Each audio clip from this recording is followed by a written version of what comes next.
Welcome to Sip and Say with Stephanie. Hey, everybody, how are you doing? Forgive the noise at the beginning of the broadcast. I was plugging in my computer charger because I forgot to do that before coming on. How are you all doing? I am doing absolutely amazing. Hallelujah. Hallelujah. Hallelujah. So as I ask you all every Thursday or every time that I come on the show, how are you doing? How are you doing mentally? How are you doing socially? How are you doing spiritually? How are you doing physically? I feel like I forgot something. How are you doing mentally, emotionally, socially, physically, and spiritually? How are you all doing? I am feeling absolutely amazing tonight, y'all. I've had a great day today. It was a busy day. I had 2 meetings today, so it was a busy day, but it was a beautiful day, a wonderful day, a great day. I'm so happy to be alive, child. Just to be in the land of the living is such a blessing. To be in my right mind, to have activity of my limbs, and to be able to work and just move about. I'm thankful. I'm truly blessed, better than blessed. Praise the Lord. And I know you all, I say that all the time, but I mean it. Every single time I say it, I mean it. I am blessed to be alive, blessed to have activity in my limbs and my right mind. I'm blessed and I'm thankful. I'm so thankful. And so how are y'all doing? You can add it to the chat. You can add it to the comment section later. Just let me know how you're feeling. I asked because I want to know. I want to know how you're doing. Maybe nobody has asked you how you're doing today. How are you feeling today? How is your heart? Maybe nobody has asked you, and so I ask you because I care.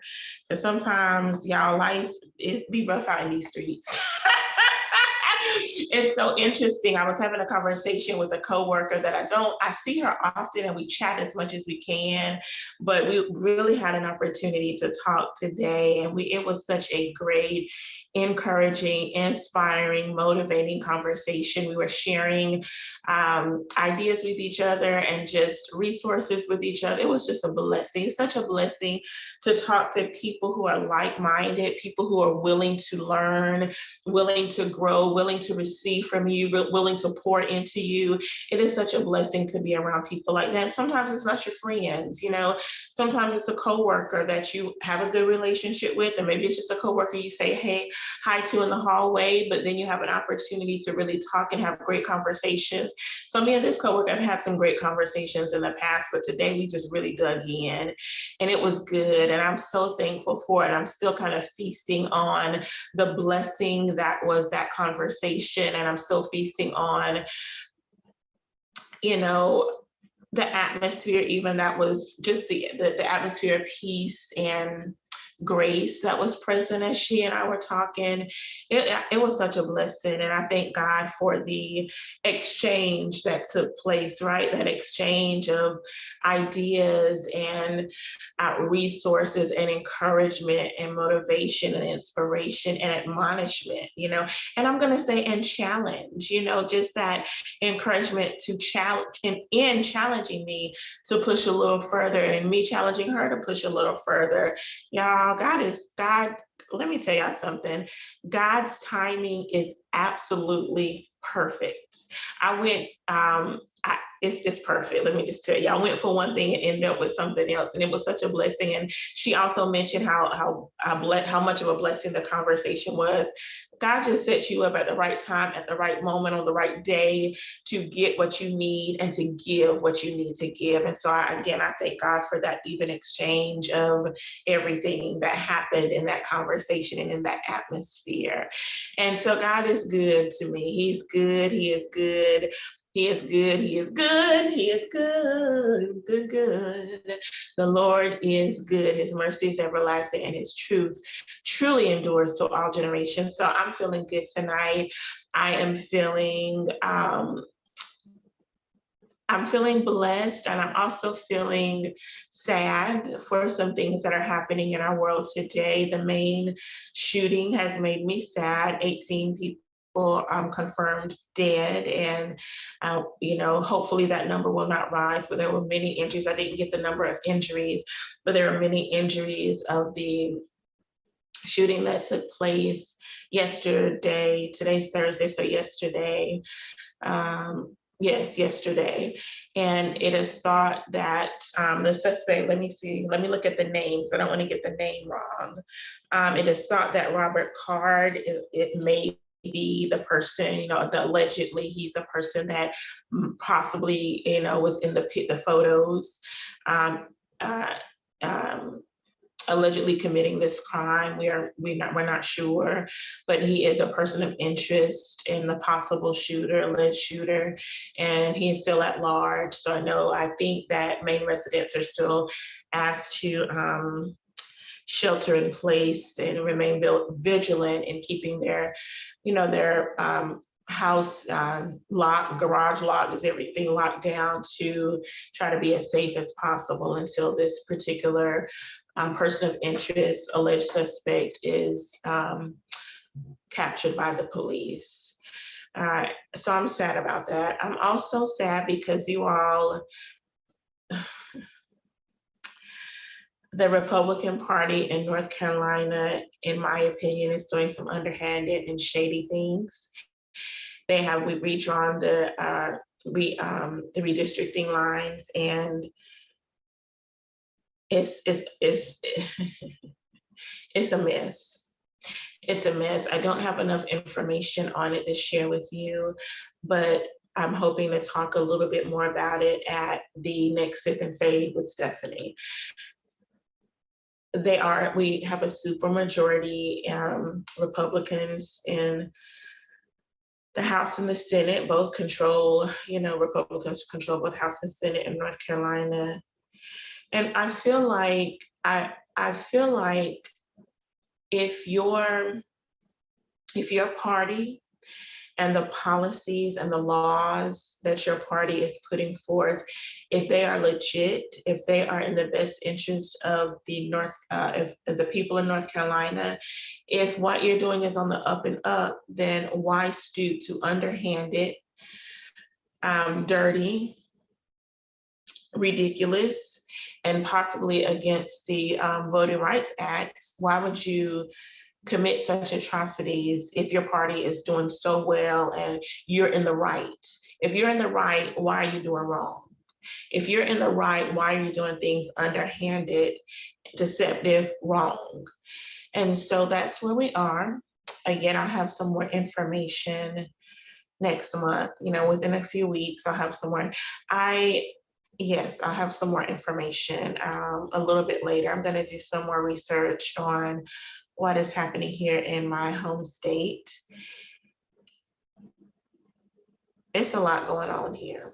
It's a lot going on. And North Carolinians, especially Black people, we need to open up our eyes, open up our ears, get our fingers moving, doing on the computer, on the desktop, on your phone, on your tablet, doing some research about what's going on here in North Carolina. We need to pay attention to the news. We need to look at the laws that are being introduced in the House and the Senate in North Carolina. We need to contact our representatives, go to the state capitol if that's what you want to do during the legislative sessions. Go in, sit in, talk to your representatives, write letters, emails, phone calls, whatever you need to do to get for your voice to be heard. Now, the main way our voice is heard is in the ballot box. And let's just be honest, North Carolina didn't come through during the last election, which is why we have the mess we have right now. And I'm going to say majority Black people did not vote in the numbers that we should have voted in, which is why we have the mess we have right now. And I'm going to talk about it because I vote. And so I'm going to talk about it. I'm going to talk about you. I'm going to talk about everybody who didn't vote. I'm going to talk about it because I vote. I think in my early years, maybe my early 20s, I've missed a few primaries. But since then, I'm voting. Every time the ballot box is open, I'm voting. I voted in our primaries in October, mid-October. I think there were only 3 positions on the ballot. I went and voted right before I went to work, and then I slid on to work, had my I voted, sticker on. Everybody was probably like, Lord, she just took that. Said, we voted. I voted in the primaries. I don't care if one person is on the ballot. I'm exercising my right to vote because I recognize Black people died for the right to vote. Not only that is it is a right that I have that I'm going to exercise, it is a privilege, it is an honor to be able to vote representatives into the Senate, into the House. It is important to me. It is necessary for me to vote, and I'm wanting to get a little bit more involved. I used to be more involved in the legislative process than I am currently. And I mean, going down to the legislative building, sitting in on the, during the legislative meetings, talking to representatives. So I used to be more active at one point and have drifted away from that, but I'm been thinking about how I want to get involved again. There's an organization that I'm thinking about working with that's been very active in my county over the last, I would say, this year. And so I'm thinking about connecting with that organization to my main thing is I just want to educate people. Like the voting laws were passed where you have to show an ID now to vote. And so there may be people who don't have that information or don't know which IDs are acceptable to vote. And then if you don't have an ID, you know, your provisional ballot, well, what is that? What do I need to do to cast a provisional ballot? And so I really want to just get information out there. I don't care about party right now. I'm just caring about people. Don't care about party. I'm caring about people. And so that's what I'm thinking about, praying about, and I'm hoping to make a decision or just seek guidance from the Lord about what I'm to do. Because y'all, it's a lot going on in our world. Just in general, but in particular right now, just related to voting. It's a lot going on. And you know what, you all, I don't know if you know this, so I'm not sure if you're learning this for the first time tonight, but there is a,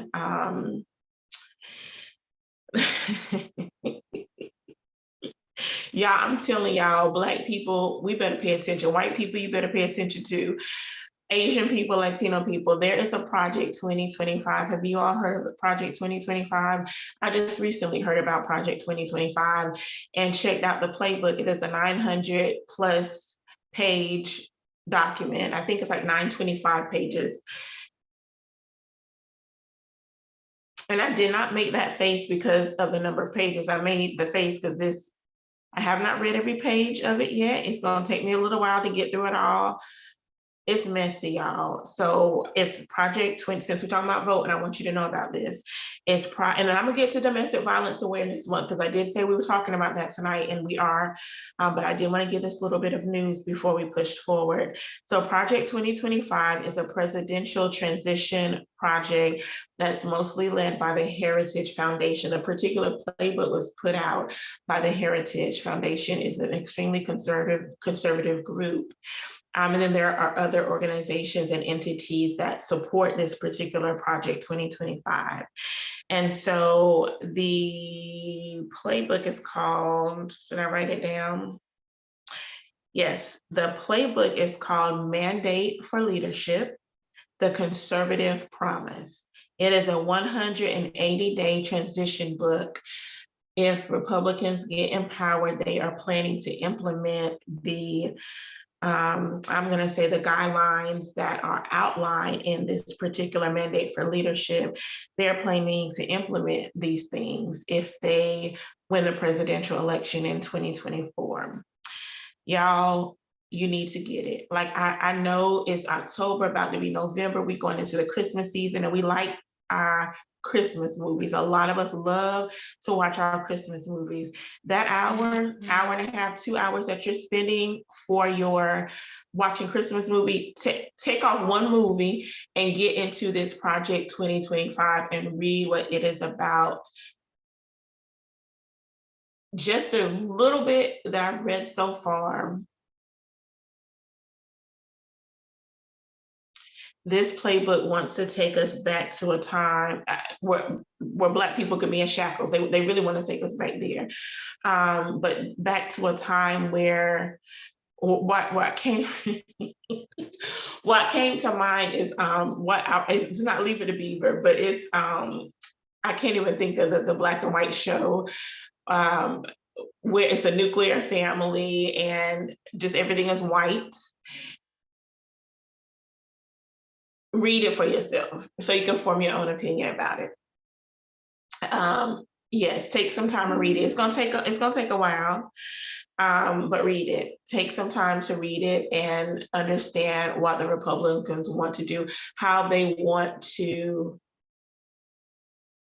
turn this country into a dictatorship. Let's just say what it is. They really want the United States of America to be a dictatorship. And if they can get to that place, they would. I think if they could burn the Constitution and not use it as a guideline, they would. And it's so interesting that they put out the American Heritage Foundation. Let me make sure I'm saying it right. Excuse me, not the American Heritage Foundation. That's not right. But the Heritage Foundation put out this playbook. Like, we have the Constitution. Why do you need a playbook for the president to do his job? He has the Constitution as his guide. I'm done with that. Read it. I would put a link in the description, but I'm not going to. You all look, not because of you, but I'm just not going to, I don't support it. What I've read so far, I do not support. And I'm not going to, y'all check. If you Google or use your, whatever your search engine is, your, what's the one I like? Anyway, whatever your search engine is, put in Project 2025, it'll pop up, and read the information that's outlined there. We know that the House has elected a speaker in, what's his name? I got I got all these names up here because they done gone through quite a few. They done gone through Steve Scalise. I'm saying his name wrong. I apologize, Mr. Steve. Even though Jim Jordan, Austin Scott, Tom Emer, y'all. And so they finally elected Mike Johnson with the 2020 to 2009 vote. So Mike Johnson got the 2020, they needed 2017. And then Representative Hakeem Jeffers got 209. And so from the information that I've read about Mike Johnson, he's, in my opinion, what I've read about him so far, I think he's worse than McCarthy. Y'all, let's just pray. I mean, pray, take action in the voting booth, take action by talking to your representatives and your senators. It's a mess out here in these streets. I'm telling y'all, I do not have a good feeling about the direction that Mike Johnson is going to take the House. I think it's going to be messy. I think it's going to be chaotic. I think it's going to be some dissension. There's a lot of dissension and chaos already, but I think it's going to be worse. And I know he has this really demure type of air about him, but it's a deception, y'all. It is deception. It's deception. So you all do some research for yourself, learn about who this person is, and just be informed. Please, please, please be informed. You know, I was reading the information on CBS News online about the individuals that wanted to be House Speaker. And one thing I noted that was really interesting about Tom Emmer, I think I'm pronouncing his name correctly, Emmer. The Republicans refused to vote for him as a potential Speaker of the House because he voted to certify the 2020 elections, and because he supports same-sex marriage. So according to the report by CBS News, for those two reasons, the more conservative persons in the Republican Party did not want to support him. Now, I'm not a supporter of same-sex marriages. I'm not, but everybody has a right to support what and who they want to. That's your business. But so that's two reasons why I was just like, and that was enough. I already know who the Republican Party is, but that was enough to tell me even more or solidify who I know the Republican Party to be.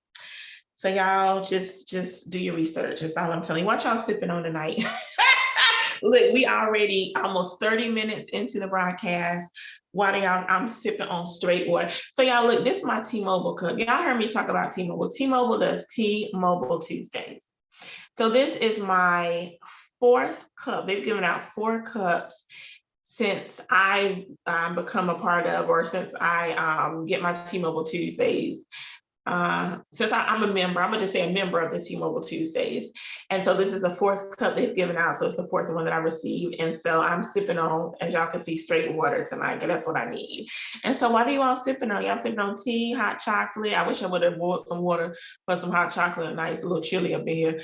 But hot chocolate, tea, what y'all sipping? A little wine, maybe a beer, maybe some straight vodka, the way things going around up in here, these United States of America. Tell me what y'all are sipping on. I think I need to wipe my glasses. Let me see if anybody has told me in the chat what they're sipping on, or if anybody has told me how they're doing tonight. Y'all let me grab my cloth so I can wipe my, oh, hey Mom, how are you? Sis Brenda, hey, Aunt Wanda. Aunt Wanda sipping on water tonight. Yeah, that's what I got. But I might end up putting some hot chocolate on after. Oh no. Okay, I just remembered I was supposed to do something, but I have till tomorrow to do it, but I'm gonna try to get it done tonight. But I think I'm gonna drink me some hot chocolate a little bit later, because I just need some. I think I just need some. So you all, let me get into talking about domestic violence awareness, because I did promise you that I was going to talk about that tonight, and I do have information. In case I forget while it's on my mind, because it's been kind of steady on my mind, I did tell you that I would be taking a class on the first Thursday of November. So next Thursday, but it's actually the 9th of November. So I'll be on next Thursday at 6:30 p.m. right here on the Stephanie Humphrey channel. But November 9th, I will not be on. I will be taking another class about domestic violence. I cannot remember the name of this class, but it deals with the law as it relates to domestic violence. And I definitely need more information about that aspect of domestic violence. So that's next Thursday. I told you all the Women's Health Awareness.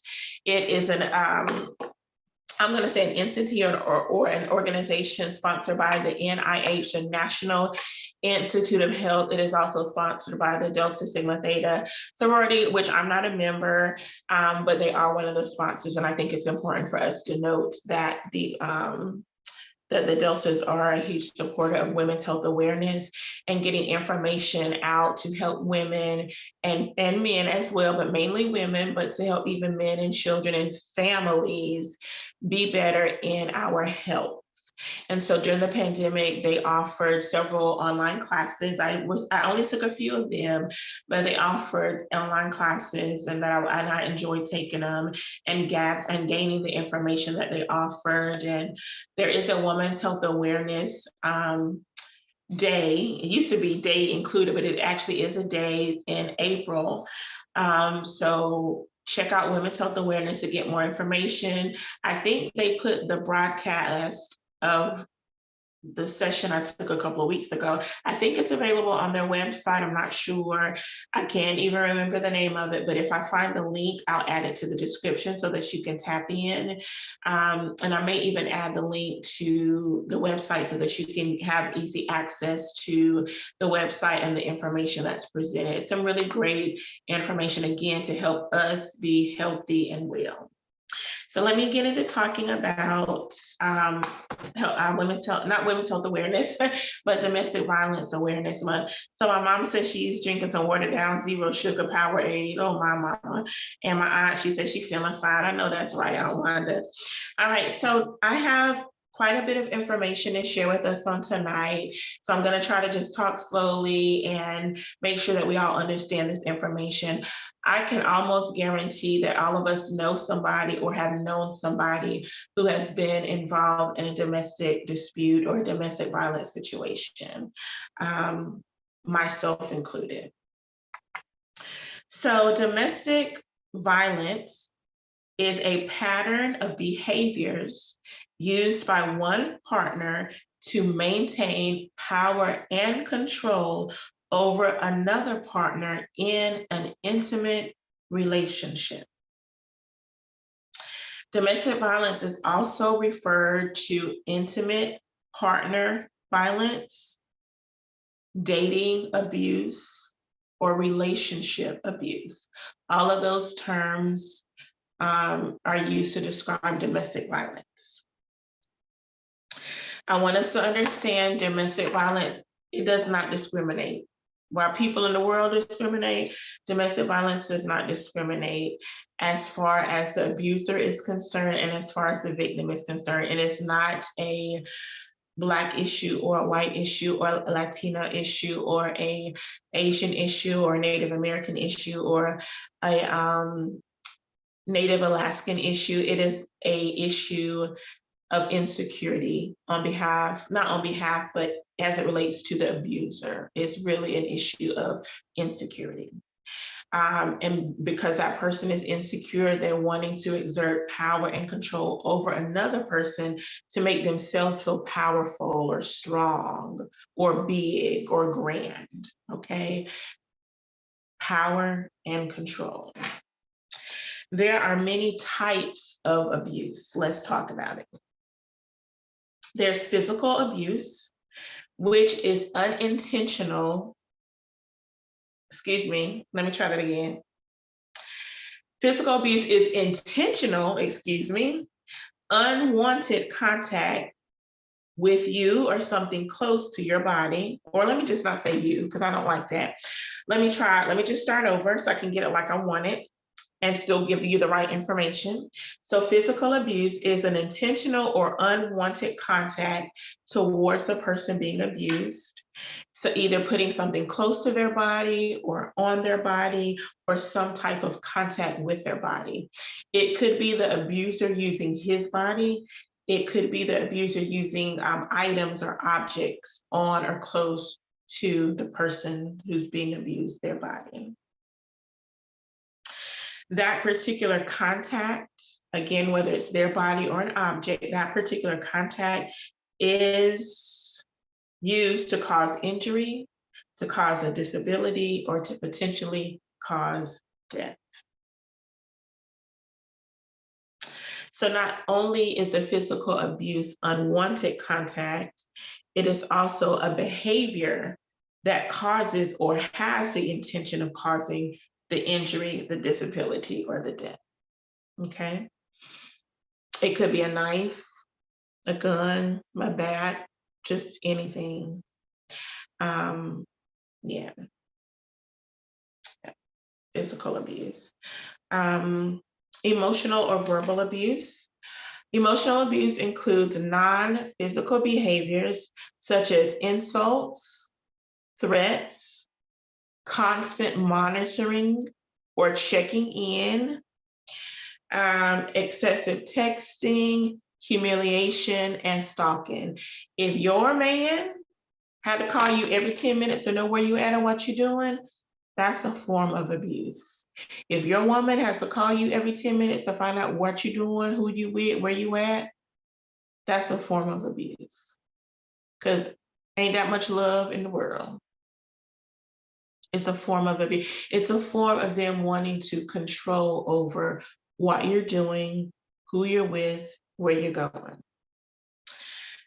So that's emotional verbal abuse. It also includes intimidation. It also includes isolation.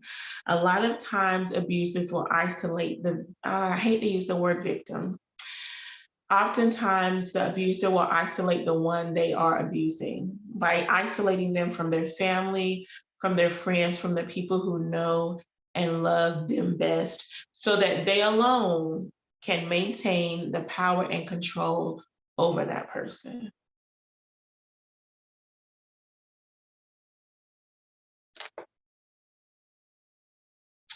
Sexual abuse refers to any behavior that pressures or coerces someone to do something sexually that you don't want to do. Now, look, if you're married, intimacy is a huge part of marriage. It is. But if your spouse is wanting you to do something sexually that you don't want to do, and you don't say no, and they're forcing you to do it, that's a form of abuse. It's called sexual abuse.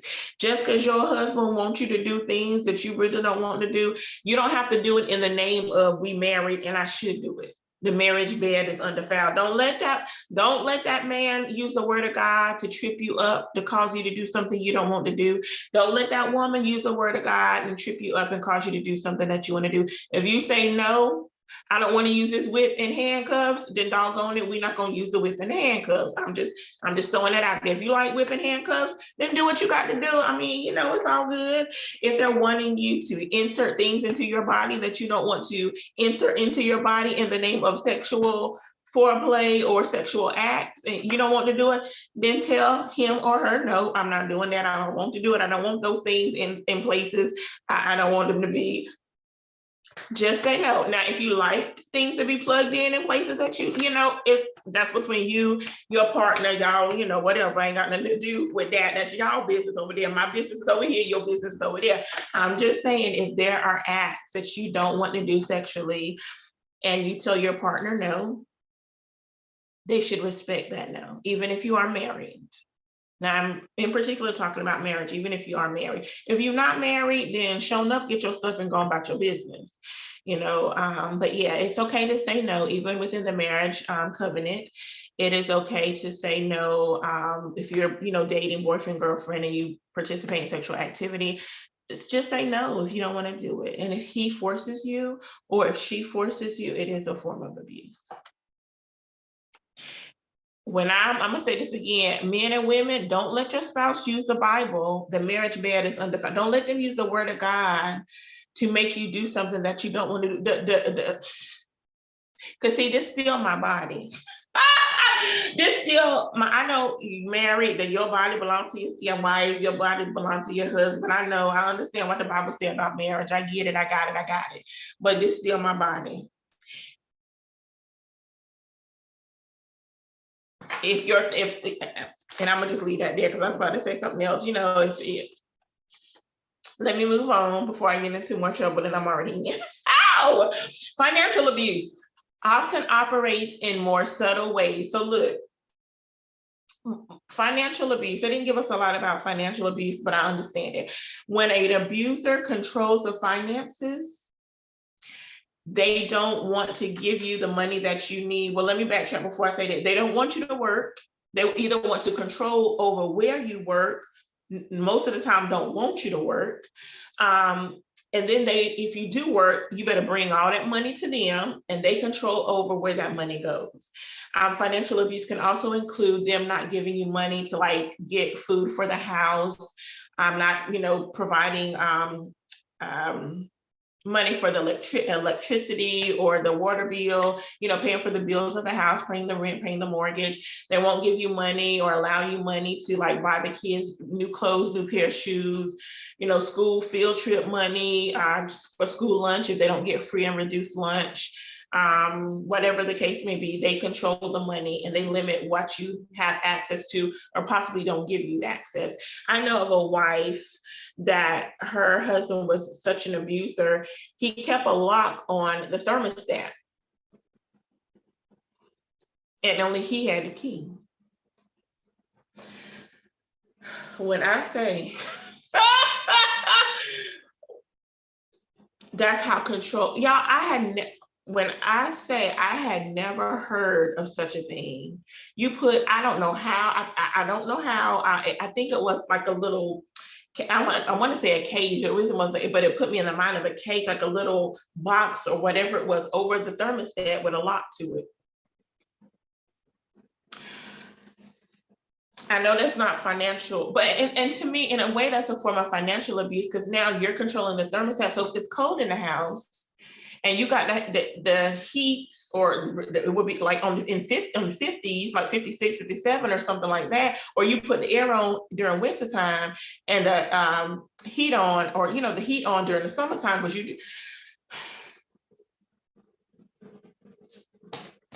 it's a form of abuse. Digital abuse. Digital dating abuse is the use of technologies like texting, social media, to bully, to stalk, to intimidate, to harass a partner. Okay. This can also be in the form of verbal abuse or emotional abuse. It's just conducted online. So, for example, you're dating a person, maybe y'all have broken up, and he or she is still harassing you via text message. Sexting via text messaging is what I wanted to say, via text messaging, social media, emails, whatever the case may be. We just got to be so careful who we connect ourselves with. We got to be careful. Y'all, I'm gonna take a sip of my water.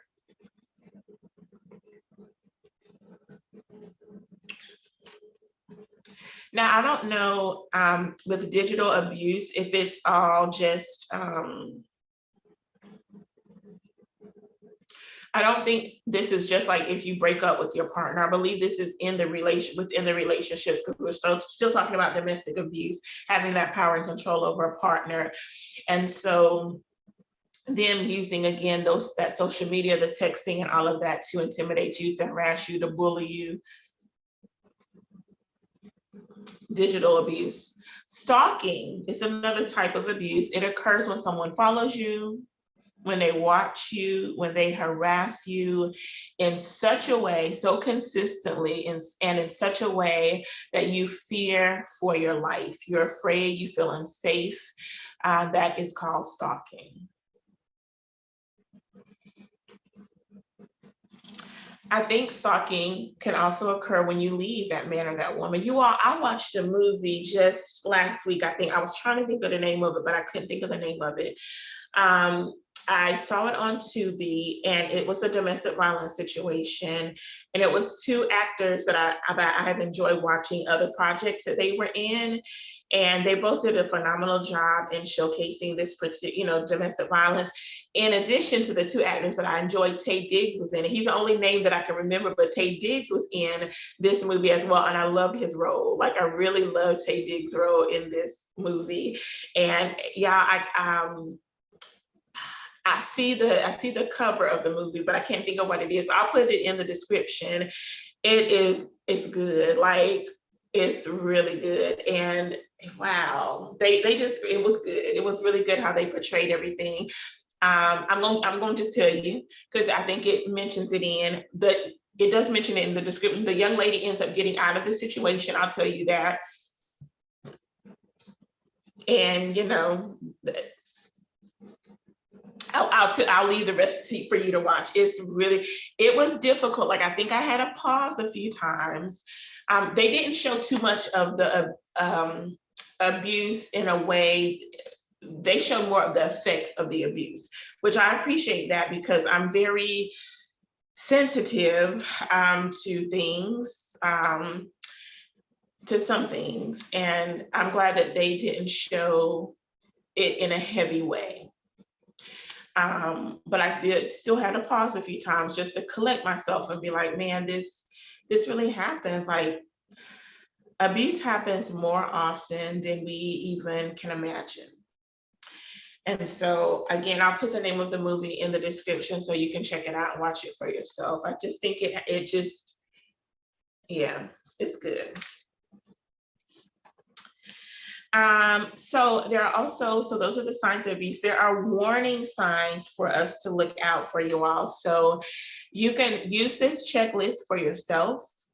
Use it as you are, I'm gonna say, monitoring, quote unquote, I'm doing my air quotes, quote unquote, monitoring the young people in your family that are in relationships, your siblings that are in relationships, your mom and daddy who might be in relationship. They in season now, and it's all good. They in your 80s if you want to. Go ahead, you alive, do you, just as you're watching, like, look, I'm looking over my glasses, watching and praying. and meeting new people who are, so you're meeting new boyfriends, girlfriends, partners of family members, friends, coworkers.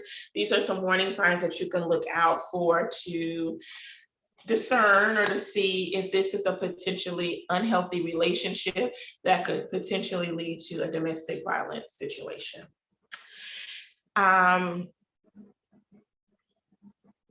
So if your partner, or if you notice this in family, friends, tell you or say that you never do anything right. So if you have a partner that tells you you never do anything right, that's a sign.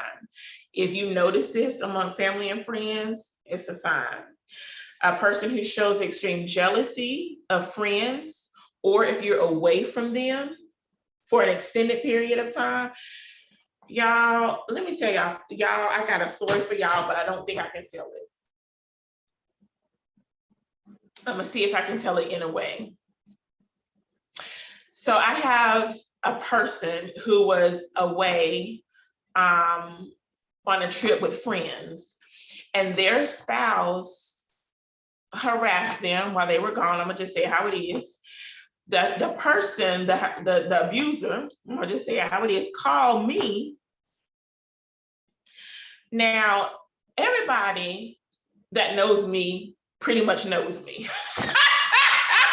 If you know me, you know me. So why the abuser called me, knowing that I sure am not the one that's gonna help you out in no kind of way, man, I was like, if you, and there's a reason why I answered, because there's a reason why I answered, because if it wasn't for that reason, I wouldn't answer the phone at all. If you don't get off my phone,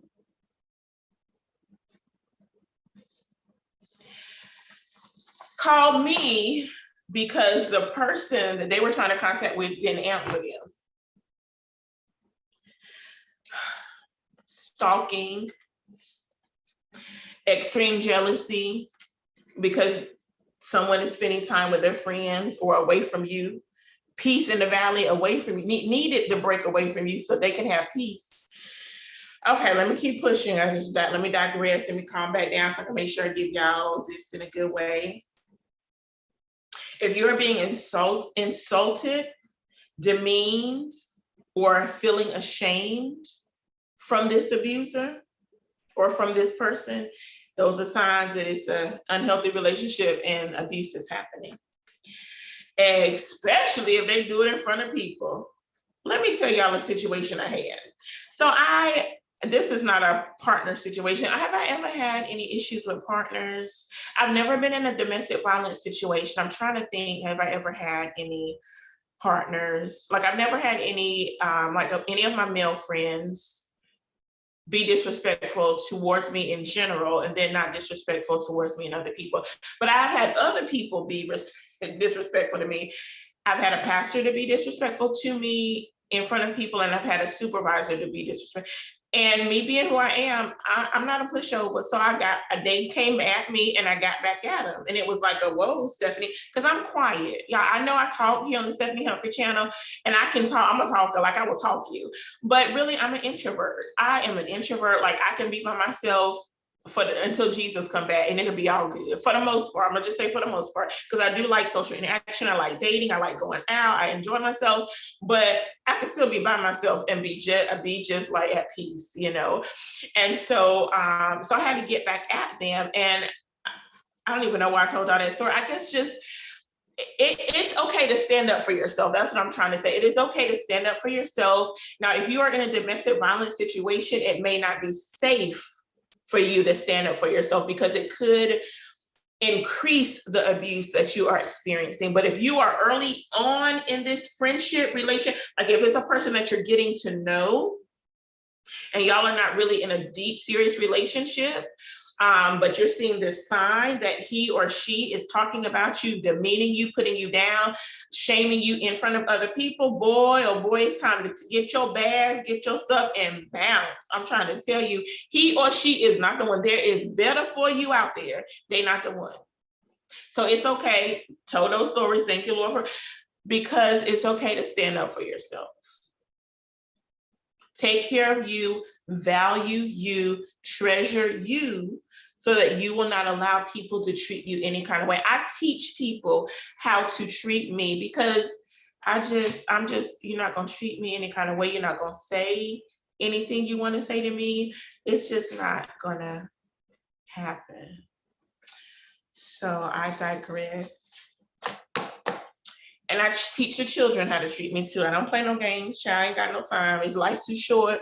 Life is too short to be in just foolishness and be in crazy relationships if we can keep ourselves out of crazy relationships. If we can keep ourselves out of domestic violence situations by seeing the warning signs, by seeing the red flags, by trusting the warning signs that are going off in our spirit, in our heart, in our mind. If we can take heed to the warning signs that the Lord has given us, I don't care if you saved or if you're not saved. I don't care if you are I'm about to say antichrist. I didn't mean to say that. I don't care if you anti-God. What is it? Atheist? Thank you, Lord. I don't care if you're an atheist. I don't care if you're a Christian. I don't care if you're Muslim. I don't care if you follow Buddha. I don't care who you follow or don't follow. The Holy Spirit resides in everybody. When you're saved, the Holy Spirit is activated. He begins to lead you into all truth, helps you discern people, just gives you wisdom and grace and everything, strength and everything you need to live in this life. But because the Holy Spirit resides in you, because God created you, we're not talking about what they say, the evolution. We're not talking about that. The Lord created you, so his spirit rests within you. So I don't care who you are, who you serve, or who you don't serve. The Holy Ghost will give you warning signs about people that you don't need to be in connection with. I know we talk about domestic violence, but even business relationships, the Holy Ghost will give you warning signs, red flags, neon lights flashing around like a movie theater sign. Don't marry this person. Don't be in relationship with this person. Don't date this person. Don't go out with this person. If they ask you for your first date, say no. I mean, the Lord will give you warning signs. You know how I know? Because doggone it, I know. Praise the Lord. Not to say that there were any potential domestic violence situations, but it could have been. So if the Lord told me no, oh, I was taking heed, because child, I ain't got no time to fight nobody, and I'm not going to jail for murder one. I'm just saying. So take heed to the warning signs. I know that was a lot. I didn't mean to even go there, but I get a little fired up when it comes to how people treat people. Like, we really have to treat people with love and respect. If you don't feel like the person that you want to be in a relationship is treating you right, child, please go. Please, there's somebody, I'm telling you, there's somebody better. I don't care how fine he is or how gorgeous and beautiful she is. What did Lord, what's my group? The Brick House. I can't even think of the name of the group right now. 25, 20, I don't even remember the numbers, but y'all know he's the Brick House, a mighty. So I don't care how fine she is or he is, it's not worth your peace. Y'all heard me say this before, I haven't met anybody, I have not met all the people in all the free world, or in the world that's ever lived in the world, but I've met enough people to know I have not met anybody yet that I would give up my peace for. Did y'all hear what I said? I have not met nobody that I would give up my peace for. Let me keep going with these signs. Y'all know I get off on the tangent when it's something that I'm passionate about. And because I don't want you to be, I don't want you to be in any type of domestic violence situation. So let's just take heed to the warning signs. If the person is preventing you from making your own decisions, want to tell you where to work, where not to work, who you're going to be friends with, where you can go, this is what you need to do with your children. If they will not let you make your own decisions, that's a warning sign. That's a potential abuser, probably abuser. Get about. If they are controlling the finances in the house, we talked a little about that earlier. They take your money when you work and they don't give you the money that you need for just the necessities at the house. Child, first of all, if you're gonna move in with somebody, I mean, I'm not an advocate for moving in with folks just to be moving in with folks. But if you decide to move in with somebody, just to know who they are.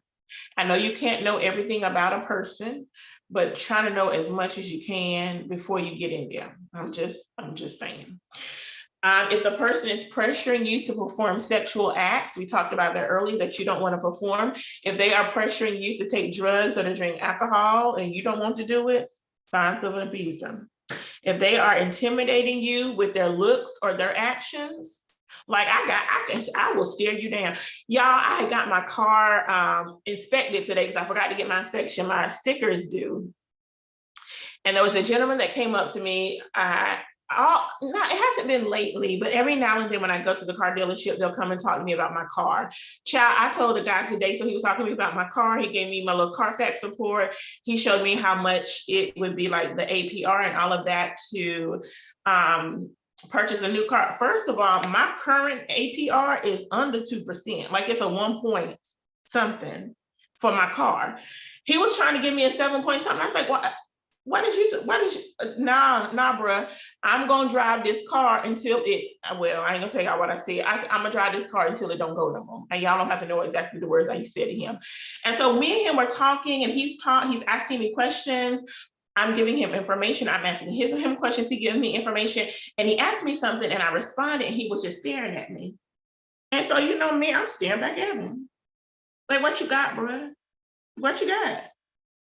And so finally, after we done stared each other down, I said, do you have any more questions for me? like, don't do, like, he was holding his ground. I'm not saying I intimidated him. He didn't intimidate me. I didn't intimidate him. We just was going a little, not bent, like back and forth, like in a bad way, but just asking questions, answering questions. And then we just took a pause. Because I'm not going to back down.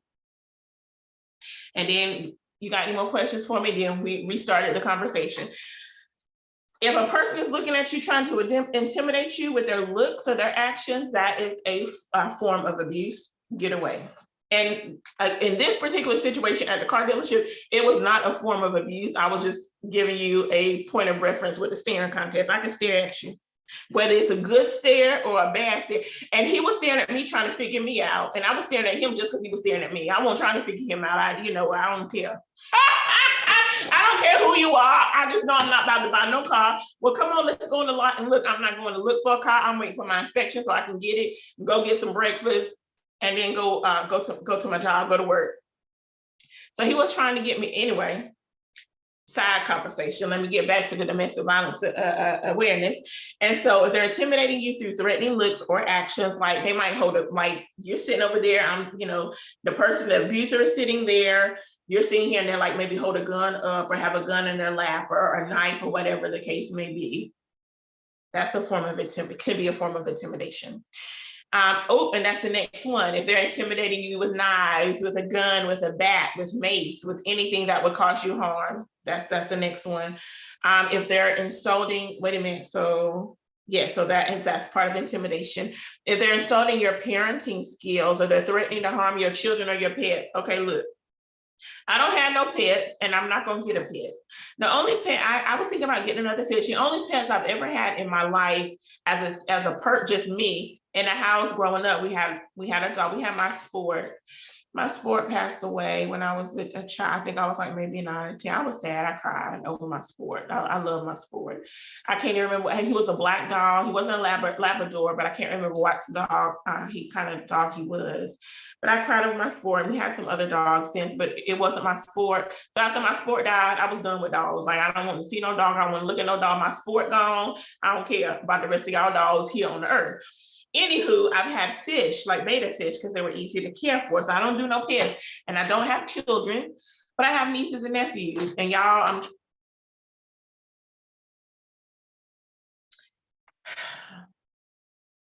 so there's a thing called jail if you commit a criminal act. And I'm gonna let y'all decipher through that for yourself. I'm gonna keep reading. If this person destroys your belongings or they destroy your home, that is a sign of abusive behavior and it can potentially turn into something more serious. Y'all, child. So those are some signs. If you are experiencing any of those signs, or if you see a coworker or a family member, loved one, friend who their partner is exhibiting these type of behaviors, these behaviors are abusive tendencies, jealousy, the preventing you from, hanging out with friends and doing, like, all of those are behaviors for a potential abuser. So if you see this, if you can, pull that loved one aside, pull that coworker aside and say, look, I'm very concerned about your safety. I'm concerned about your well-being. I see these things about this man, or I see things about this woman that you might want to take a minute, take a pause, see how you're feeling about it. Are you discerning anything? Are you feeling any kind of way? What are your thoughts on this? Just talk to them if you can, and talk with them in love and in peace, not with judgment, or trying to tell them what to do. Okay, be respectful to them. All right. All right. So there is such a thing called the power and control wheel. The hotline.org is a website that gives information. I got most of this information from there, but it gives information about, I got the other information from, let me see the name of it, the group. It's called Love is Respect. It's another website that has information on it. But this this power is not love. This power and control wheel gives some really great information about domestic violence, the physical violence, the sexual violence, the physical violence. I said that, the physical and the sexual violence. And so it basically talks about what I just went over, about using coercion and threats, using intimidation, using emotional abuse, using isolation, minimizing, denying, and blaming, using the children as a form or as a quote unquote weapon against you, using male privilege, using economic abuse. So if you want to see this wheel and see, because under each of those headings that I just read are bullet points that gives you more information about that particular area as it relates to abuse. Okay, so it has some really good information on the hotline.org website, and the wheel is called Power and Control, the Power and Control wheel. Excuse me, y'all, I felt like something just flew in my eye there. I hope it's gone. All right. Yeah, and I won't go over all of that because a lot of it is what I just went over. All right, I had something that I wanted to say. Oh, so I used to watch Scandal, and with Kerry Washington, first season, second season were my two favorite seasons, but during first season, there was a woman in I think it was like maybe episode 3 or 4, and there's a gentleman in there, he has a family, and his wife leaves him. She leaves him, and they had 3 children, if I'm not mistaken, like a teenage boy, the baby, and then like a top, maybe he was like 3, 4, 5, somewhere in there. So she left him with the children, and she eventually, did she end up going back to him? Yeah, she ends up going back to him because he, somehow, I can't remember how it all happened, but she ended up going back because of some threats, I think is what it was. It's been a while since I've seen this particular episode. And so Olivia Pope, the character, goes to her rescue. And so she tries to leave him again, but then he uses the children as a way to get her to stay. Child.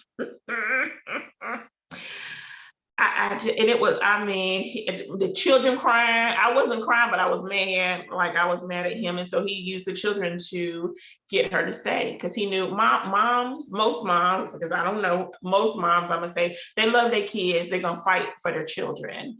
And so she was at the end, she was able to get away from him. She was able to go and just do what she needed to do for her and her children. I know it's a TV show, so it ended well for that family, but I know it doesn't end well for a lot of wives and children who are in domestic violence situations. Sometimes it just doesn't end, as well. So, but yeah, he used their kids. He used their kids. I really want to focus. I think something that I haven't done in the past, and share information about safety planning. When I went to the Women's Health Awareness, the workshop last month about domestic violence, the gentleman who did the did the workshop. He is over a crisis center, and he was talking about a safety plan. Like, he really spent a lot of time, not a lot of time, but a good portion of time talking about a safety plan. And there were some questions about it too. So that's one of the reasons why he spent, some good time on it. And I appreciated what he said, and it prompted me to look up information about a safety plan. So if you are in a domestic violence situation and you do want to get out, I would encourage you to create a safety plan. And I'm going to give you some information about creating a safety plan, even helping your children. Yes, helping your children, you and your children, creating a safety plan for them in particular. So I know the time is getting late, so I'm going to try to go through this as quickly as possible. Then I have something to show you all that's right down here beside me. So let me try to go through this as quickly as possible. So safety planning while you are with the abusive partner, okay? These are some things that you can do. I'm going to try to go over them as quickly as I can. Identify your partner's use and level of force so that you can access the risk of physical harm that may come to yourself. So just learn their pattern, learn what triggers them to be abusive. Is it because they drink? Is it because they feel unsatisfied on their job? Somebody got a promotion over them again. So learn the pattern, like know the pattern of abuse, okay, so that you can protect yourself as much as possible.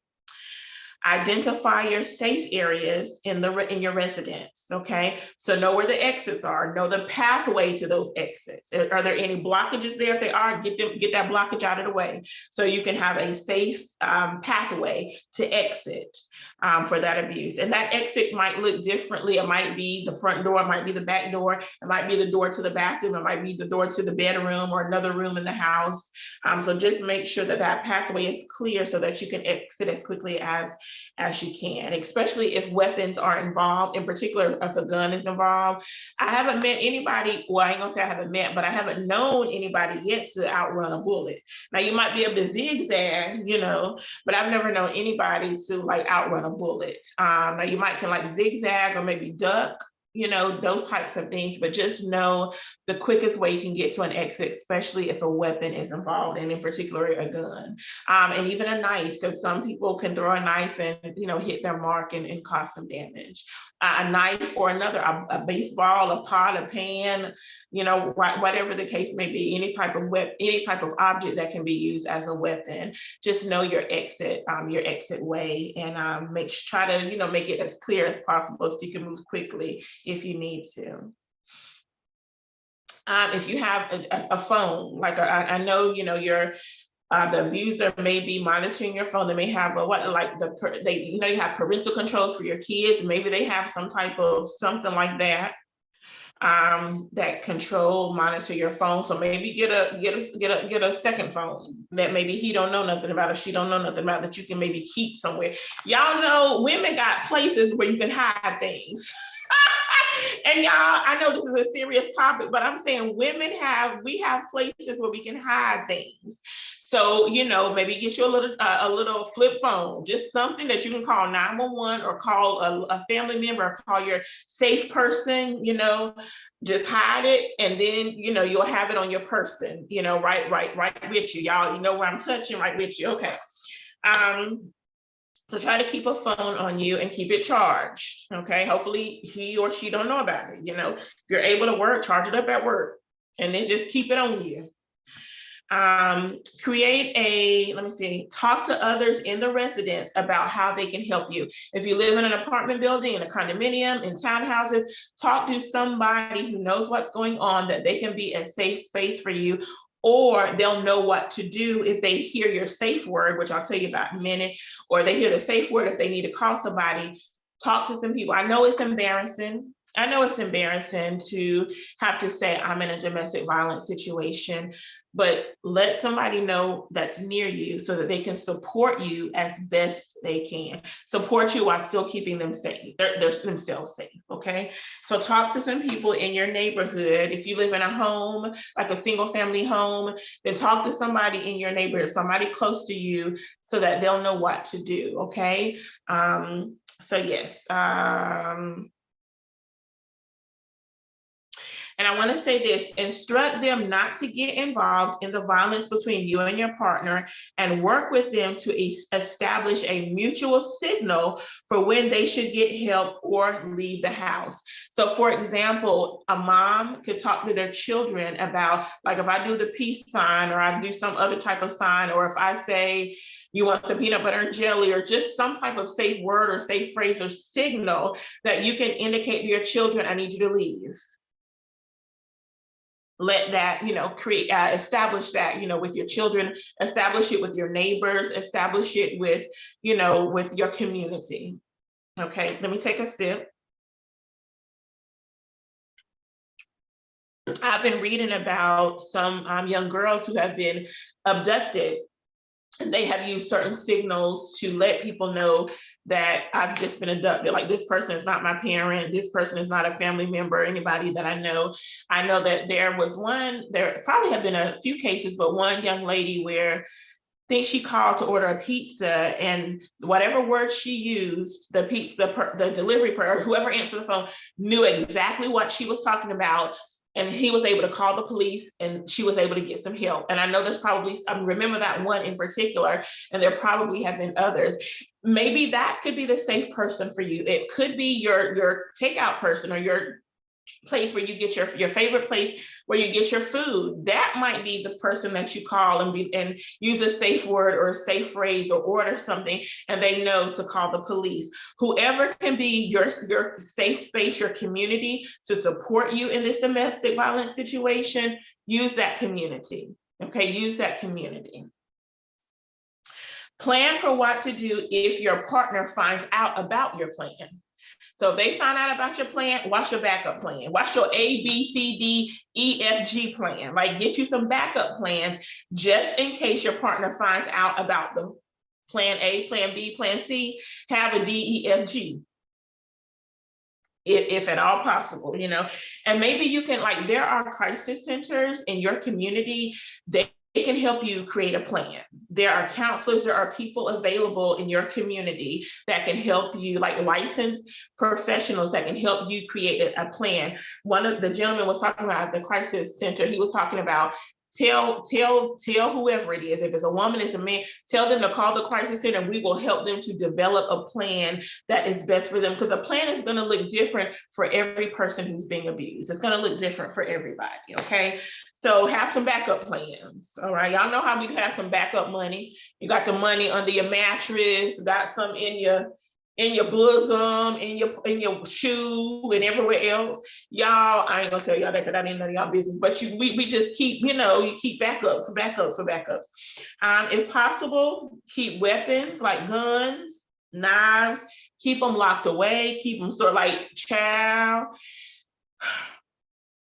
I know you need to cut up your vegetables, but maybe you need to get rid of all the knives in the kitchen, throw them away, give them to your neighbor, like use a butter knife, or use a plastic knife or something, so that those knives won't be in the house. Okay, now if he bring a knife, or he has a pocket knife, if you can get it, get it away, then that's okay. But try to just keep weapons, anything that can be used as a weapon, locked up, if at all possible. Back into your driveway when you park at home, and keep your car fueled in case you have to make a quick getaway. Now, be mindful, you all, of your jewelry. Like, if you love to wear scarves, but that man or that woman will use that scarf to try to choke you, then you might not be able to wear scarves no more until you get out of that situation. If you wear a necklace, and he might, can use that necklace to restrict your breathing, earrings, rings, whatever. If you wear jewelry and that has been used in the past to harm you, as much as you love your jewelry, because I love my jewelry, if it's used to harm you, you may have to adjust wearing the jewelry, or maybe instead of wearing big earrings like these, or instead of wearing hoops, maybe wear some studs, or no jewelry at all. If he uses rings to try to, like, impress into your skin or something, maybe wear flat rings or no rings at all. Like, if that jewelry or those accessories can be used to harm you, belts, then you may have to decide not to wear those things anymore. Last thing in this section about safety planning, if you're living with the partner still, the abusive partner still, if violence, if he's going to be violent or she's going to be violent, then the suggestion here, excuse me, is to make yourself as small as you absolutely can. So the recommendation is just to fold yourself up, protect your head as best you can, and just protect your head, protect your body, because the less space that he has to harm you, or the less space that she has to harm you, the thought is it's better for you, you know, and so make yourself just as small as absolutely possible. Okay, if you're safety planning with your children, then teach your children when, how, and who to contact during an emergency, okay? Teach your children what to do. Teach your children who to talk with. I remember one of my family members' friend, they went to high school together, but I don't think they had talked in a little while, but her husband killed her. It was a domestic violence situation. He killed her. When she saw him, if I'm remembering correctly, when she saw her husband pull out the gun, I believe he shot her, she told her son to run to the neighbors. I don't know if there was a safety plan in place with that neighbor, and I don't know if she said run to like Stephanie's house, you know. I don't know that part of it, but if she just said run to the neighbor, then he had to know which neighbor to run to. So I'm pretty sure there was a safety plan in place. But the son was able to run to the neighbor and get free. And he killed her. And whoo, y'all, yeah.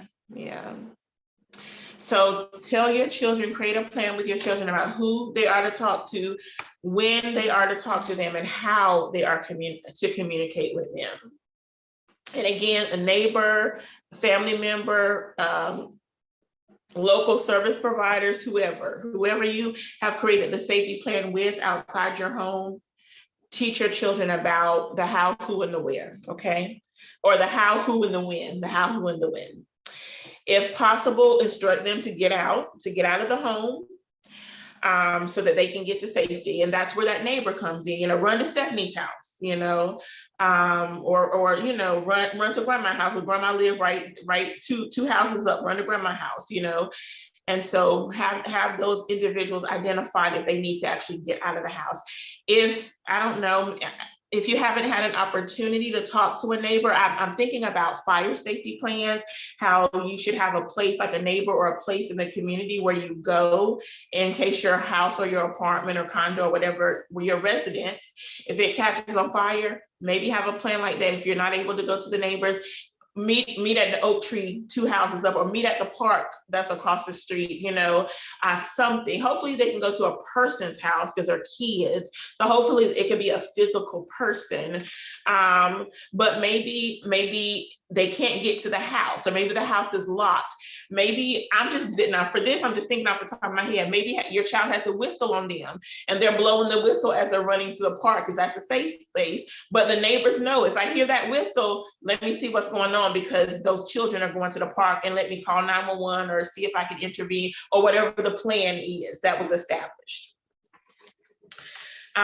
So yeah, just make sure that they know that there are some people that your children can go to, or place they can go to, because it might be a fire station up the road that they can run to, or a hospital up the road that they can run to. And so that might be the safe space that your child will go to, but just have that established already with your children.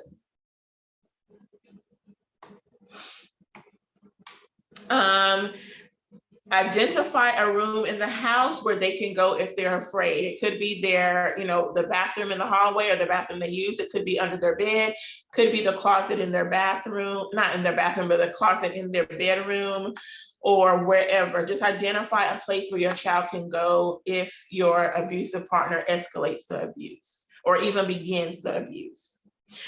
Instruct them to stay out of areas containing items that could be used to harm them, okay? So maybe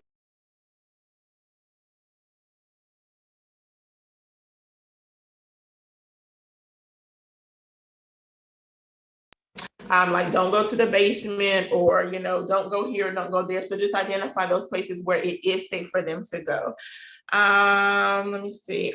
Come up with a code word, like peanut butter and jelly. I don't even know where that one came from. Or I don't know, Harriet Tubman freed the slaves. Whatever the case may be, come up with a safe word or safe phrase that you can use to your child. Or, it's time for you to, well, you can't say it's time for you to take your bath, because you're going to tell them that all the time anyway.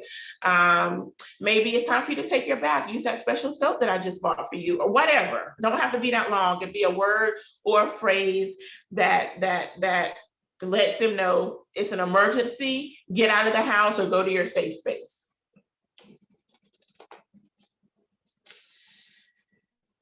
Also plan, teach your children not to intervene. If your abusive partner is physically abusing you, or whatever the case may be, teach your children not to intervene. We don't want your children to get hurt. Now, I know with boys, when it comes to their mamas, boys are going to most likely try to protect their mother as best they can, but teach your children not to intervene. Teach them to keep themselves as safe as possible, okay? Also, this is the last thing here. Plan for what you are to do if your children tells your abusive partner what the plan is. Be prepared for that, because sometimes he may be intimidating that child, or coercing that child, or threatening that child to tell them the plan. So if they do tell the abuser the plan, don't get mad with them. Don't get upset with them. They did it to keep themselves safe. So you can't be mad at that, okay? That's when the DFC, ABC, DFG rather. I went DFC. Come on, get your alphabet right, Stephanie. The D, see, now I got to go through the ABC, the E, D, E, F, G. That's when plan D, E, F, G comes into play. Okay, all right, I got it now. I got it. So yeah, if they tell your partner to plan, have a backup plan for the first plan. Okay, all right. I'm going to share just a few more things with you. Planning for unsupervised visits. So if you are like already in separate places from your abuser, maybe it was your husband or your wife, you all got a divorce, but y'all share kids, and you're having a visit. If it's an unsupervised visit, create a safety plan for situations in which your child may spend unsupervised time with your abusive partner. So create a safety plan for that. If your children are old enough, brainstorm a plan with them so that you both know the plan and can implement the plan, so that both of you can stay as safe as possible, and in particular, so the children can stay safe, okay? Help them identify where they can get to a phone, who they are to contact, how they can leave the house, and where they are to go, okay, for unsupervised visits. In other words, if they just come over to the house, there's no like social worker or the police or whatever, like nobody's with them. Planning for safe custody exchanges. Avoid exchanging custody at your home or your partner's home. Meet somewhere in a public place, at the grocery store, at the fast food place, wherever. Meet in a well-lit public place if you are, if you're picking up the children, if he's picking up the children, or if she's picking up the children. Meet in a public place, okay? If you can, because I have a friend where her and her husband they're divorced, and so they pick up at the school. Friday pick up, Monday drop off. I don't need to see you. You over here, I'm over here. Peace in the valley. If that can be arranged, where that ex-abusive partner, no longer abusive partner, but still father to your kids or mother to your kids, pick them up at the school on Friday, drop them off Monday morning. If you need to write me a note, put it in their book bag. Matter of fact, don't even write me. So just try to avoid contact with that person as much as possible. Try to avoid the contact, okay? If you do have to meet with them, bring somebody with you. Like bring Pookie them with you. Sometimes Pookie them don't mind going to jail or back to jail. We don't want them to go to jail. I'm not an advocate for jail. I'm just joking on that. I'm serious, but I'm kind of joking on that. Take somebody with you. Like take your cousin, your uncle, your friend down the street that's about 280 pounds, 6'2". I mean, just take somebody with you that's going, that you know, like if he jump off, they gonna jump off. You ain't even got to step in. You can just stand back. You and the kids stand back. Something pop off. Whoever you brought with you, they got you. Bring somebody with you. Bring 2, 3, 4, 10, 15, 25, 35, 45 people. Bring some people with you if you need to do an exchange. I have something else to say about that, but I'm gonna keep it to myself. So yeah, so that particular, let me calm down so I can get my words right. So that's in the event that you're dropping off, picking up kids from your no longer abusive partner, but the parent of your child. And I think that's all I have to say. You all, there is help. There is help. I do want to say this, the reason why some people abuse, oftentimes abusers witness abuse in their own home, and they think that's just the way it is. They don't stop the cycle or get help or do research or get therapy. They oftentimes witness abuse growing up. Others learn the abuse by watching other people, watching friends, watching other family members. Maybe they didn't grow up with them, but they watch abuse like throughout their family or in their friendship circles. They see it in the culture. They see it on TV. They see it just out and about. And it becomes something, a part of them in some kind of way. Maybe there's like the insecurity that I talked about at the beginning of the broadcast, and they just have that need or that desire or that want or that insecure place within them where they need to exhibit power and control to feel secure, to feel strong, or to feel powerful. A lot of weak people become abusers and just they need that power and control over you to make them feel strong and big and bad and like they somebody. You can be somebody without beating up on somebody. You can get an education and be somebody, be what you want to be. Even if you don't get an education, learn a trade, start your own business. Like there are other ways to be big, bad, and powerful. You don't have to beat up on nobody to be big, bad, and powerful.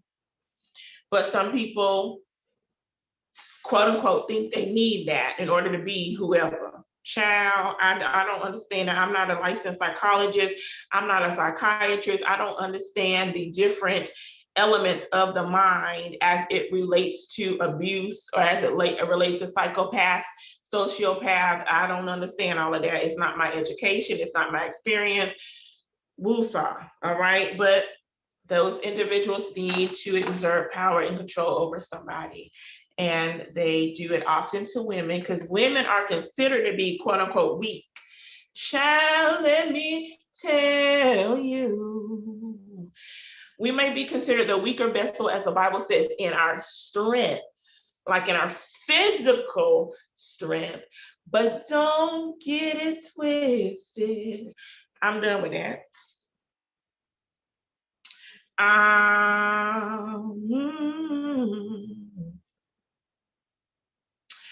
Woo, woo, woo, woo. If you experience abuse in your home, you can break that cycle and get the help you need so that you will not become an abuser or so that you will not be the one abused. There is help for you. I'll add some information to the description, some links that you can tap into to get information, to do some research, so you just know these things for yourself. I want to share this last thing, and I promise I'm gonna be done after this last thing. I had not planned to go this long, but I wanted to share the relationship spectrum. I actually got this off of Love is Respect website. I just want to share this with you about Love is Respect. Love is Respect helps teens and 20-somethings learn about healthy relationships and dating violence. Yes, you all, there are young people, teenagers that get 13, 12, that get into domestic violence situations. If you have a child that was once outgoing and friendly and they start to withdraw, you better find out something going on. It might be physical abuse, it might be domestic violence, it might be they've been molested, they've been sexually assaulted. Y'all, if you got a family member, especially a young lady, even a young boy, because know, boys are physically abused, sexually abused, and all of that as well. But if they are like, maybe during the summer, they wear shorts and just be cute, and they start covering up and doing different, you better find out what's going on. Something has happened to that child to cause that behavior to change. You better do some research. I'm like Medea. I will take the doors off the hinges. Like I'm going to find out what's going on. I'm going to ask questions. I'm going to probe. I'm not just going to let you sit over in the corner. I see changes in you. And because I'm quote unquote scared of you, I ain't met a child yet that I'm scared of. I promise you, I've been in the education system for over 20 years. I have not met a child yet, from the younger ones, from my 3-year-olds that I used to teach up to the high school students that I used to work with. I ain't met a child yet that I'm scared of.